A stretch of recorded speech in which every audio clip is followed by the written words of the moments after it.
What's up, y'all? You're listening to the Extra Point College Football Podcast. I'm your host, Jacob Karnes, joined as always by my co-host, Daniel Hammock. Daniel, we have turned the page on the 2025 season. It's time for the 2026 season, and that starts with, we're recording this Wednesday, February 4th, which is National Signing Day. I just want to pause here. You know what? Let me talk about what we're gonna get to, and I didn't have this on the agenda, but now I want to mention it. We're going to talk about the top signing classes, both transfer and high school recruiting. We'll talk about both, as today officially ties the bow on classes for the 2026 recruiting classes.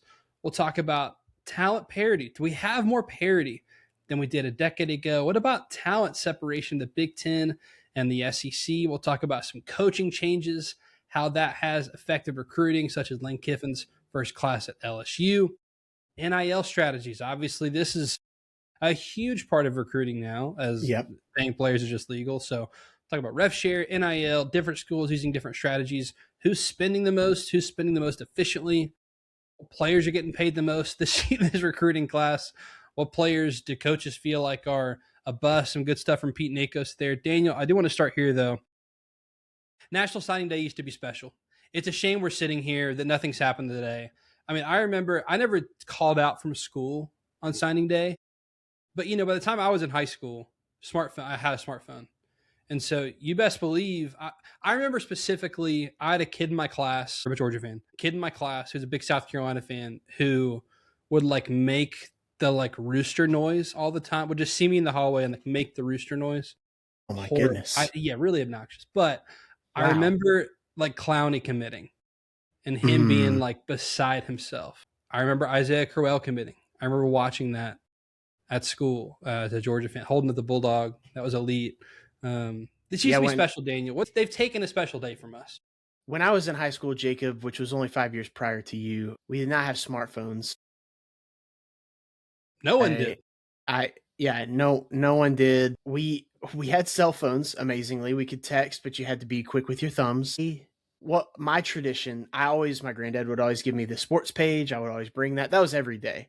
So the sports section of the newspaper. Nice. And that day after signing day was elite because you had all the profiles in. Nice. And so you could just open up and you could just deep dive on every person. You'd be like, oh, this is their high school. This is what they had for breakfast. You could just find out everything about them.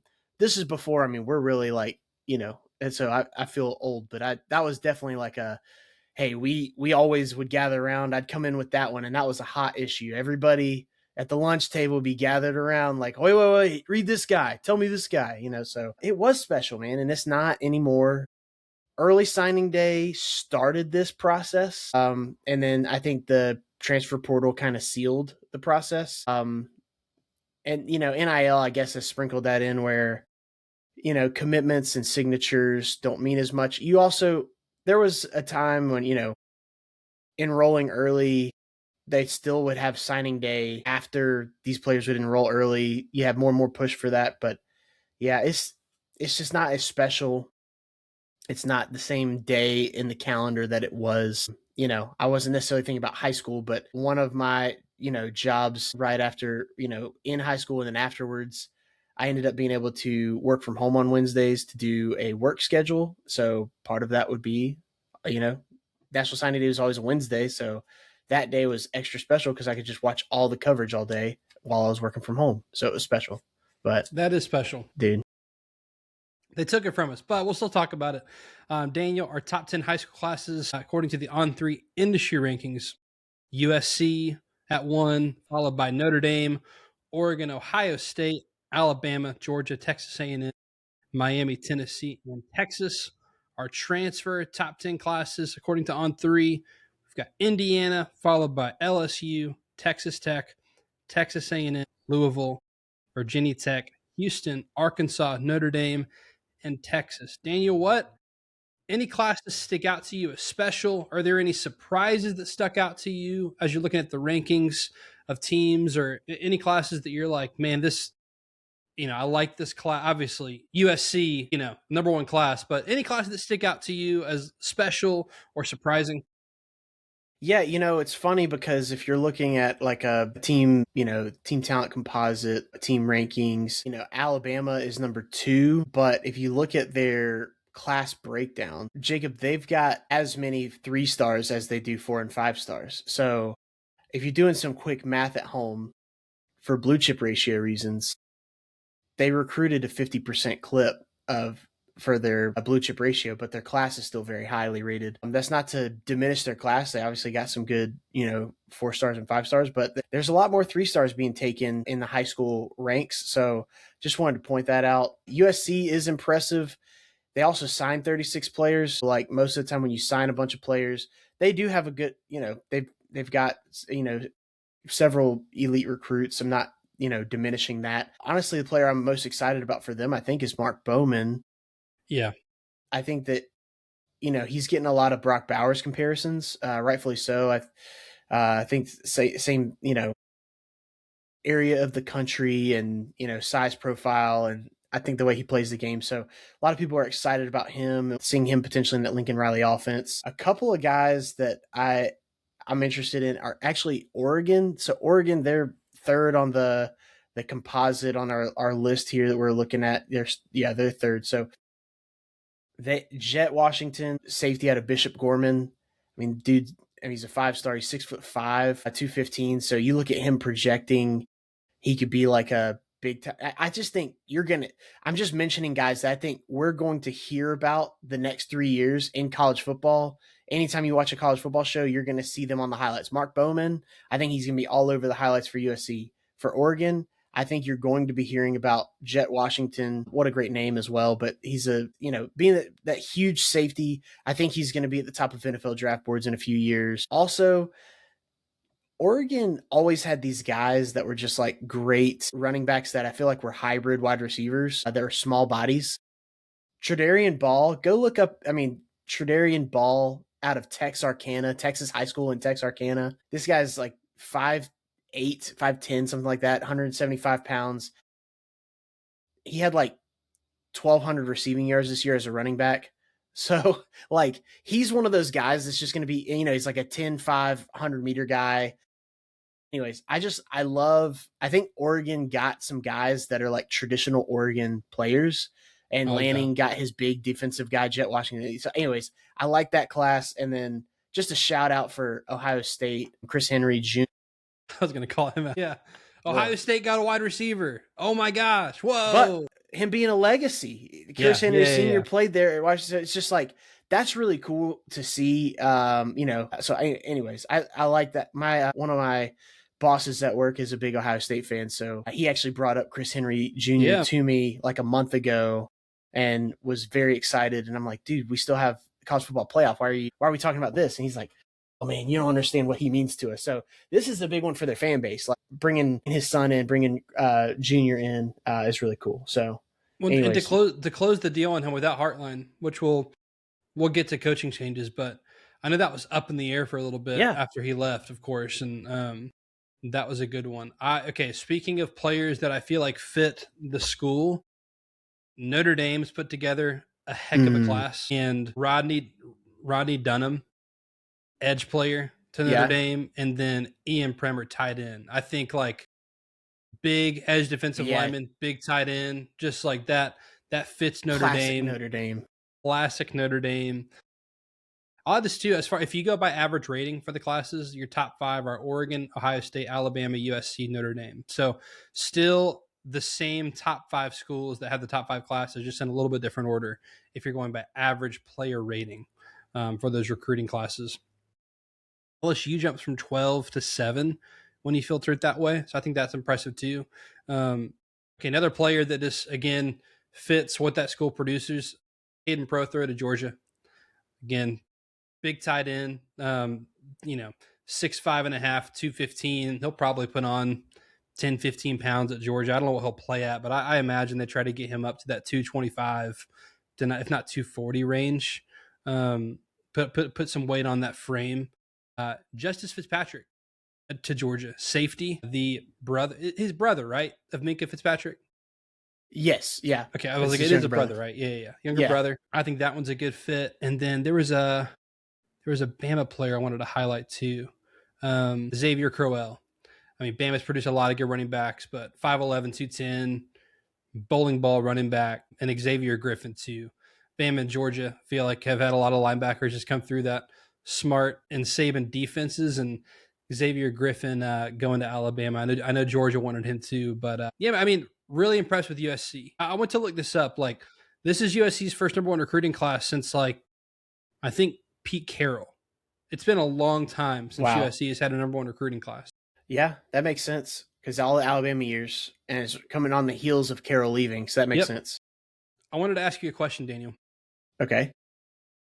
Has NIL and the portal combined created more talent parity? I think this is a good question. So I think about it a couple different ways. So has it balanced the power? I mean, we just come off of, Indiana winning the championship. Is that an anomaly? Is that not? But is there, has it created more talent parity? I would say... Shut the top of your head, No, I'm not going off of the rankings and stuff. I think if you go just rankings based, I would probably argue that it has not changed. But I would say the change to me has been the best teams that are recruiting high school players have less developed talent on their 2-man. And then all of those guys that were on the 2-man are now spread to other places. So even if it's less, like, Indiana or whoever, as an example, is taking mostly transfers, they're not getting a 5-star transfer. They're not getting a 4-star transfer. They're getting some 3-star guy that was developed, but he's older. He's played a little bit.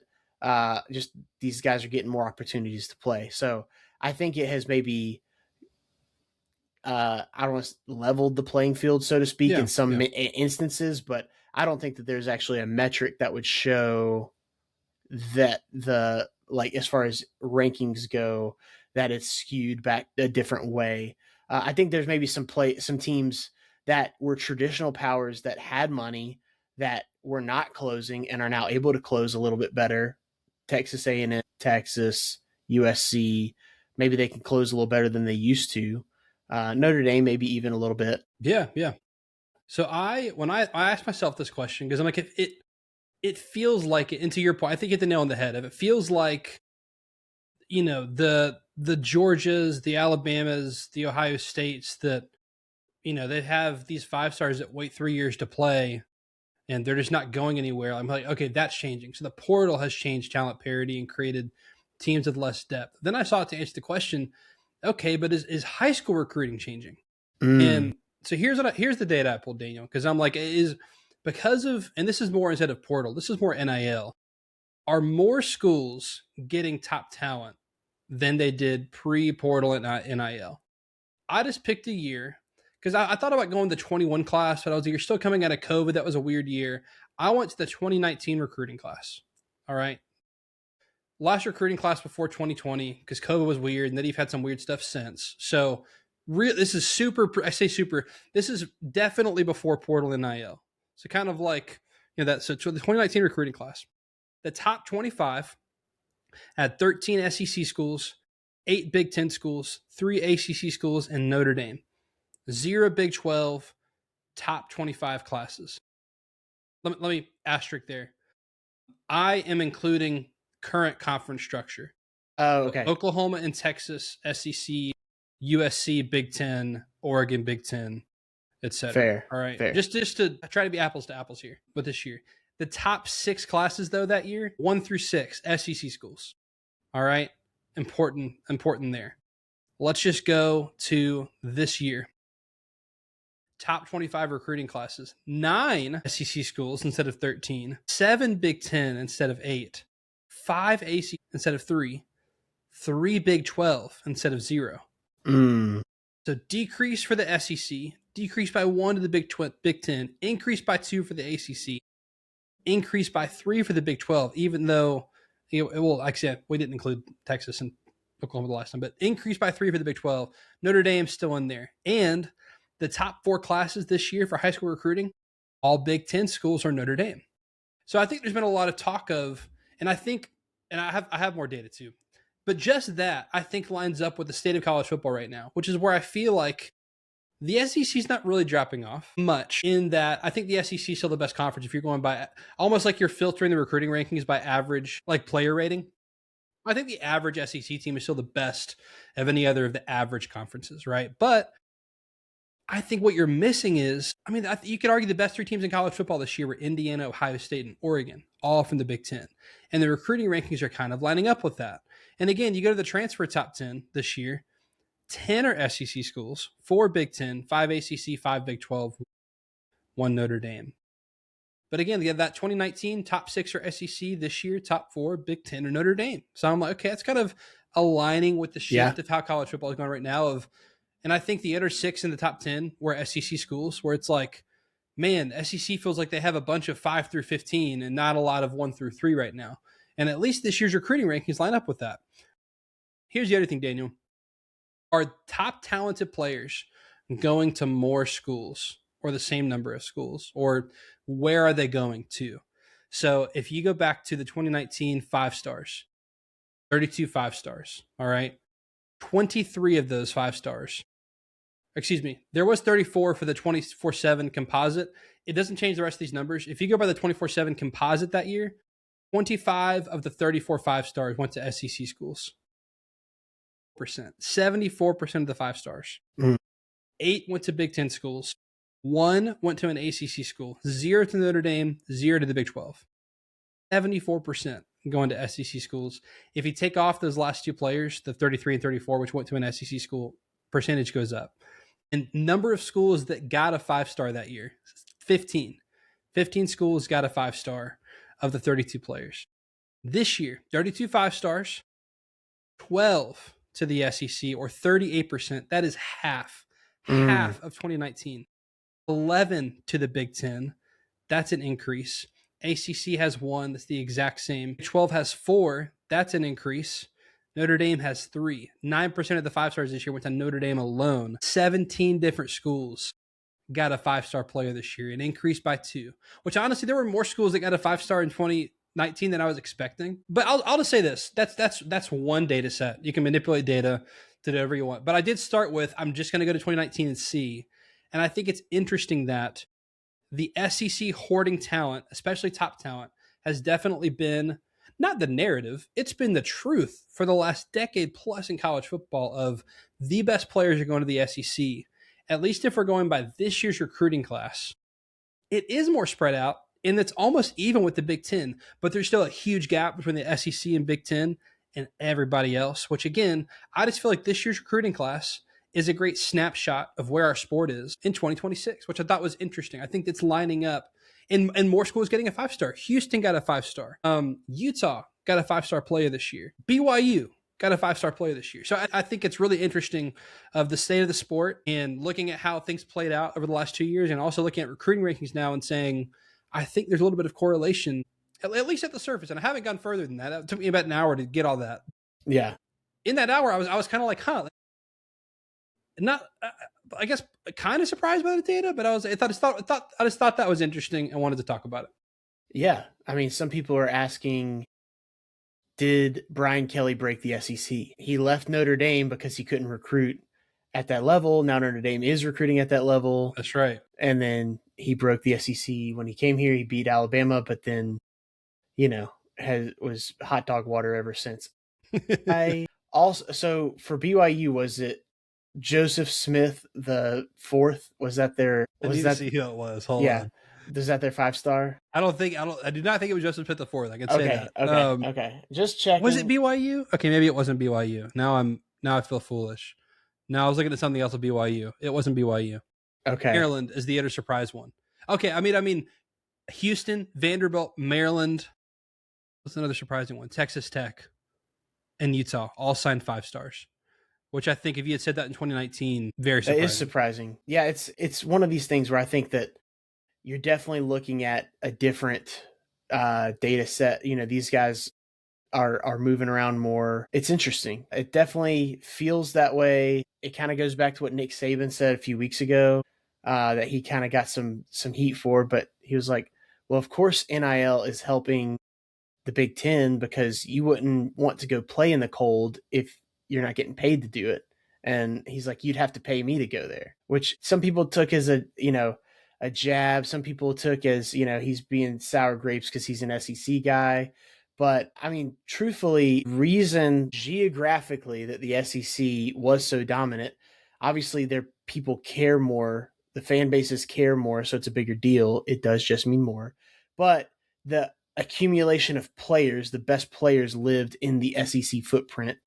Only other would be like California had outside of the SEC footprint. So that being said, yeah, those players are going to probably go to local schools there so that their family can come see them. But now that they're getting paid, it makes sense that they're spreading out. They're going to places that maybe traditionally they would not have chosen to go. Yeah, this is interesting. Yeah, I did think it was interesting, and I think the biggest number that jumped out to me was 74% to 38% as far as number of 5 stars going to SEC teams. And again, that's just 5 stars. I do think that, money has allowed the talent to spread out, and that, like you said, like schools that had the money that maybe weren't giving it out, like USC or Notre Dame, are now giving it out and being on equal playing fields with a Georgia, with an Alabama.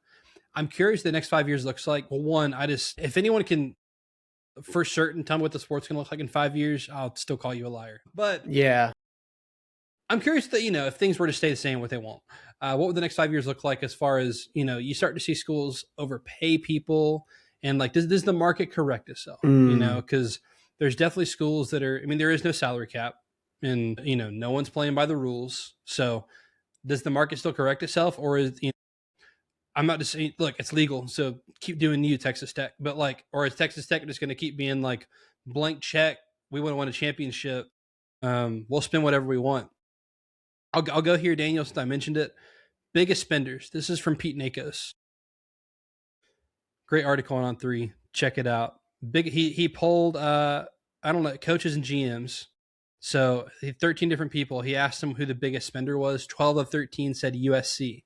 Biggest spender for the 2026 class, followed by Texas Tech, Miami, Oregon, Texas A&M. Any of those surprise you?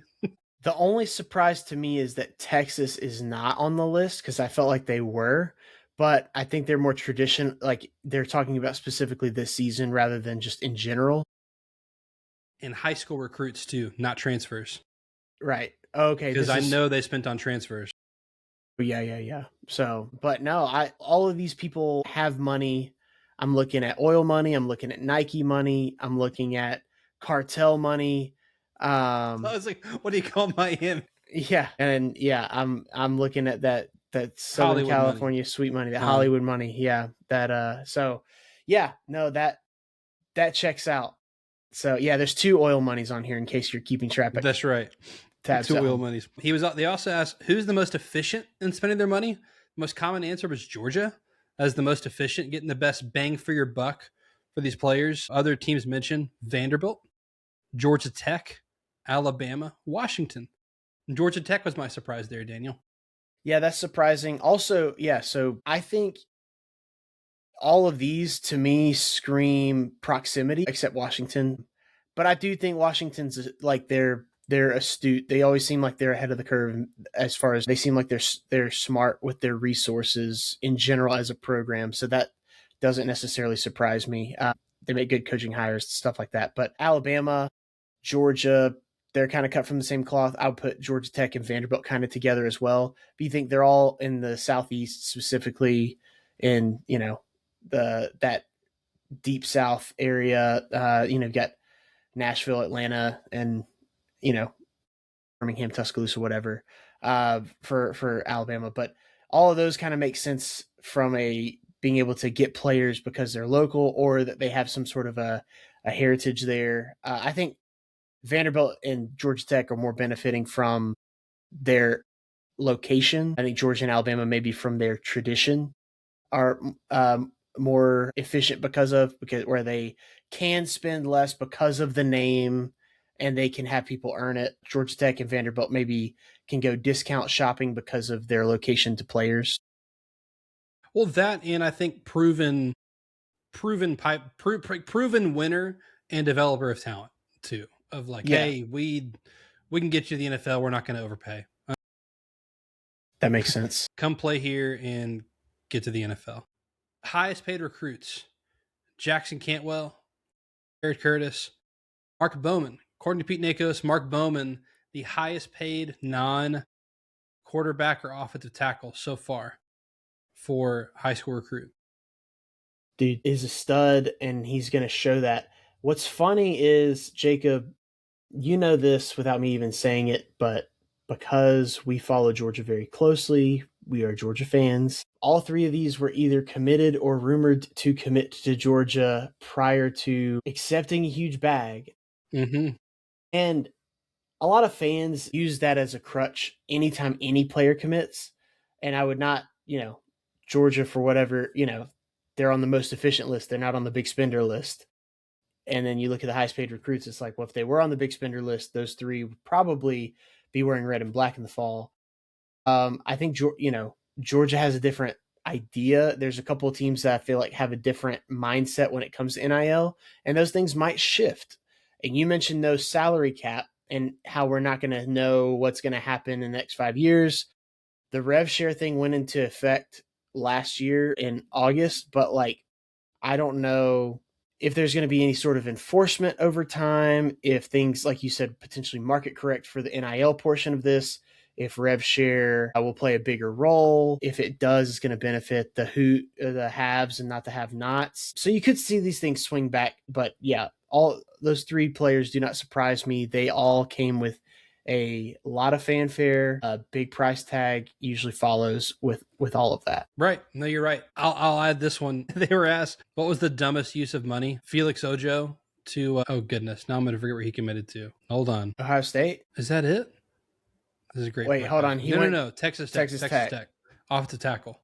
My first Google of him was in an Ohio State jersey, but he went to Texas Tech. Very raw. That was who they said was probably the dumbest use of money for what he got paid versus what they saw.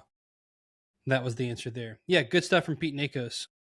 Daniel, I know you had stuff on like rev share, NIL, different strategies being used on schools. Like, what are your thoughts there? Yeah, so I think that there's the rev share boot that they were thinking would drop in August when I think it went into effect did not necessarily happen, in the sense that a lot of folks thought there was going to be maybe some regulation, and that did not necessarily happen. But I don't know if that was just because it happened right before the season.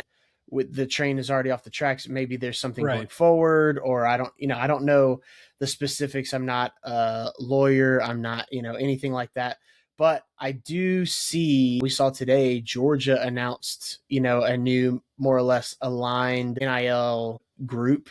They've had a collective for a while, but there's a new, NIL partner, I guess, that is like a direct to consumer, that the fans have direct access to, where they can share. It's not just like this big, veil of donors behind a curtain. It's like, everybody could buy in and help out, and also, reap some benefits or some access. I do see this kind of going to at least all the big schools that have notable players. I think that's going to happen. But yeah, there's different strategies. Obviously, you've got the schools that are just like, I'm going to pay high school recruits the most money right away, so they could have freshmen making more than seniors, more than guys maybe ahead of them on the depth chart.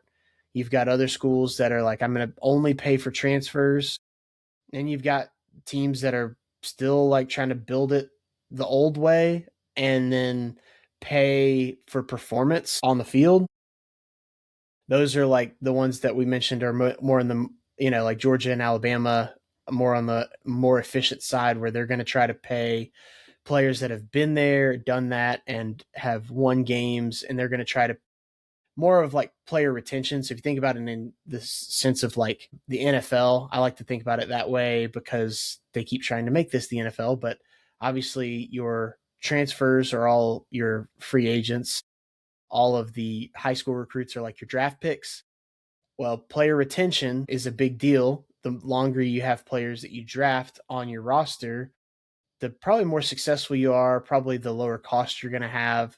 Similar to college, I think that's probably where those most efficient guys are coming from. They're trying to retain players, keep them from hitting the market, or if they do test the market, have them come home and stay.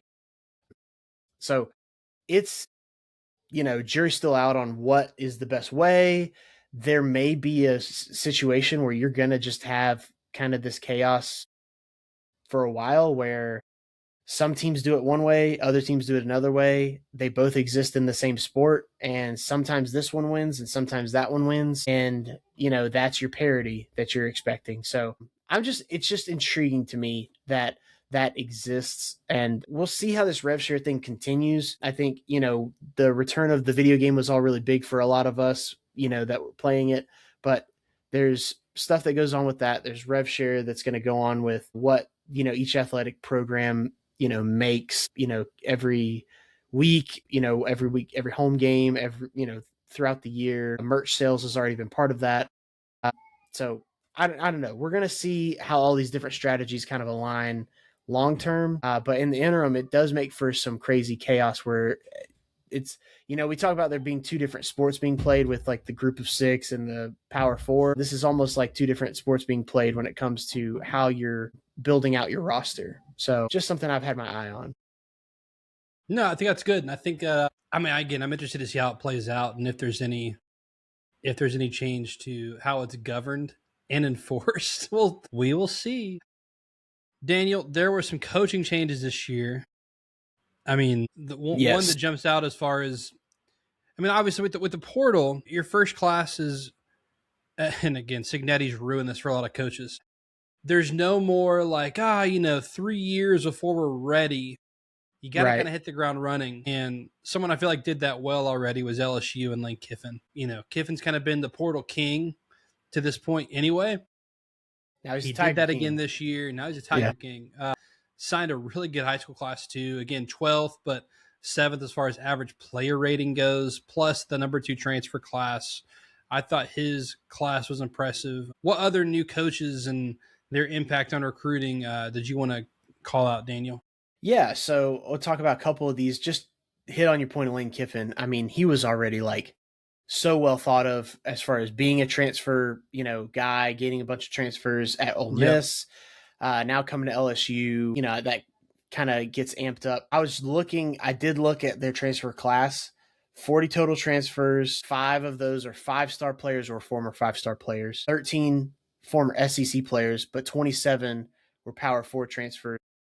That's just like, some guys are kind of poaching the group of 6, and, it's like, that's all well and good, but he's getting guys that have played in the Big Ten, played in the SEC, and, have skins on the wall, if you will. James Franklin, I'd like to bring him up. I think him specifically in the transfer portal brought over a bunch of Penn State guys, as you would expect, but he brought those Penn State guys. He flipped a bunch of Penn State guys in high school recruiting, and then he's in the ACC. I mean, I think for good reason, he's going to get a lot of smoke this offseason when all of the people wake up out of hibernation in August and start talking college football again. Like, your Desmond Howards and your Kirk Herbstreits, they're all going to realize, oh, yeah, hey, James Franklin, that's a name we know. And they're going to realize this is such a great fit. But we're saying it like right now, I think that he's going to be in such a place to be in the way of a lot of these top ACC teams. I think he's going to be right in the thick of the ACC championship race this year. And a couple that I think were just kind of like, I don't know if it's about recruiting or just, so Brian Hartline leaving Ohio State, it didn't affect him this year. We talked about Chris Henry Jr. staying, but like going forward, does it hurt Ohio State going forward?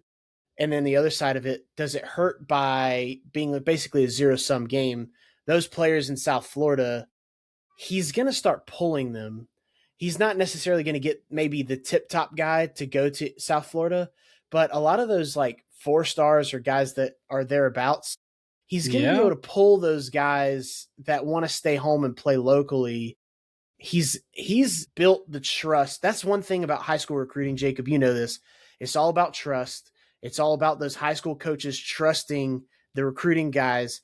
And Brian Hartline has the trust of like every top school in South Florida. So he's going to be able to like benefit of the doubt times 10, and that was his area to recruit for Ohio State. So very much think that he's going to be a success, if nothing else, just player acquisition at that school specifically. And then Jim Knowles, I'm just interested in Tennessee. If you look at their class, I mean, it's a typical Heupel. You're looking at Faison Brandon, 5-star quarterback, TK Keys, 5-star wide receiver. They got a 5-star offensive tackle in Osenda. They've got some players. We saw one at Kell High School, Braden Roos. So he's linebacker, 4-star linebacker, Kell High School over here in Marietta. But they got some good defensive players. But, last year, if their defense, you could argue, if their defense was not so atrocious after having a really good defense the past 2 years, if their defense was okay last year, I mean,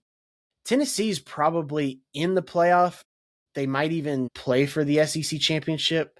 They might, there's a lot of meat left on the bone of last year because of how good the offense was. Right.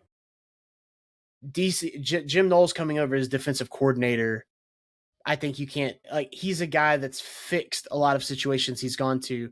People look at Penn State last year, their defense was good. It is what it is. I mean, that fell apart. Yeah.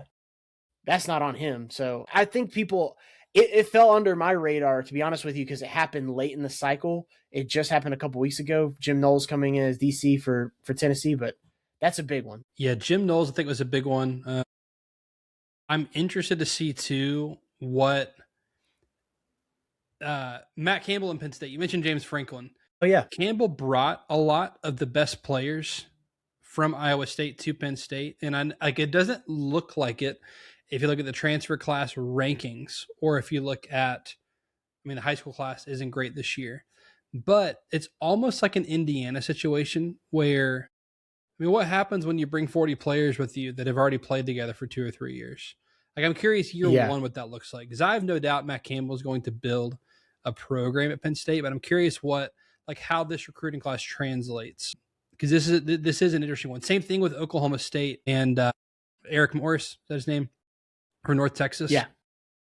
From North Texas, thing. yeah. He took the best players from North Texas with him to Oklahoma State. So you've kind of got Signetti, Indiana situations, not saying they're going to go 12-0 and make the college playoff, but similar situation in that G5 coach takes his whole team with him, or, Big 12 team in this case. But that'll be interesting to watch as well. Daniel, any other recruiting stuff you wanted to highlight here on what used to be a national holiday, National Signing Day? No, I didn't even realize. I knew that he brought Rocco Beck and a couple of guys, but I did not realize until you said that. I'm going and looking. I mean, it is same Indiana situation of bringing in JMU guys, but these guys are better than those guys. Dude, wow. Maybe we were sleeping. We like Matt Campbell. Make no mistake, we like Matt Campbell, but him bringing in those guys, maybe Penn State and Virginia Tech upgraded in this situation. It was good for all parties. And maybe it was good for James Franklin and good for Matt Campbell. It was good for everybody involved. Win-win. Jeff Brom, pretty good transfer class at Louisville. I thought that was interesting. Texas, really good transfer class. Surprise. They've got some plug-and-play immediate impact players. Cam Coleman. If I'm going to question they one, kind of replaced their running back room. I like, so Florida State, they were really heavy last year, or the past few years, they've been really heavy in transfer portal. They got some transfer guys again. Last year, I was high on them way too long for way too many times. Gus Malzahn, of course, he just announced yesterday, I think, that he retired. So they're going to be figuring out offensive coordinator. They got a decent class, 16th ranked or whatever, at 14th ranked in the composite. But Florida State, I think they're kind of stuck in no man's land because they're on the in-between. Are they going to fire Norvell? Is it too soon? They got Ashton Daniels from Auburn. What's going on? Season. Yeah. They're punting on the season. They're saving money. It's just, they're such a big program historically. Last 30 years. So what is something going to change? It just is it seems very dysfunctional. That's probably the best word I can use right now. Dysfunctional. So we'll see if things turn, but It seems like Miami's trying to get everything aligned. Florida just made a change. You know, the ACC is kind of making a turn. Florida State might get left behind if they're not careful. And they were the one that was the loudest. As Chuck Oliver said, they were screaming in the front yard with the ACC. That's where you don't want to be. You don't want to be screaming in the front yard with anybody, but they're screaming in the front yard with the ACC about getting more money and all this kind of stuff. Now I think they're lucky to stay in the ACC for how things are going. Had a couple of seasons that maybe they shouldn't be piping up so loud. Yeah. So anyways, just that's the team I'm kind of keeping an eye on as a disappointment. Totally fair as a disappointment, I think. You know, obviously they spent all their money in one place, but Vandy signing the number 1 overall quarterback and Jared Curtis, but also not having a top 30 class. Interesting. And they're on the most efficient list. And that's most efficient. Hey, most Barton important Simmons. position, pay for that. And then the rest of it, just totally agree. Shot. Not a bad strategy. Not a bad strategy. You know, Clemson at 20, South Carolina at 18, BYU a top 25 class. I think that's interesting. Maybe that's where I saw them. SMU a top 25 class. Iowa and Illinois. West Virginia top 25 class. So I thought that was a surprise. North Carolina at 17 I thought was a surprise. We'll see. We'll see if it translates. Yikes. Yeah, man, that's all I got for recruiting. Another year of recruiting in the book. Excited to see these players in the spring and see how many of them are playing this fall, Daniel. Yes, sir. Be sure to follow us here at the Extra Point Pod on Facebook, Instagram, and YouTube. We've got a lot of cool content coming in this off season. We're actually having a planning meeting here in a few days to go over all the content we're going to do this off season and next football season. So be sure to follow us here and keep listening. You can follow Daniel on Twitter at Deep South Daniel. You can follow me on Twitter at Jacob Karnes with a K. That'll do it for this edition of the Extra Point. He is Daniel. I am Jacob. See ya.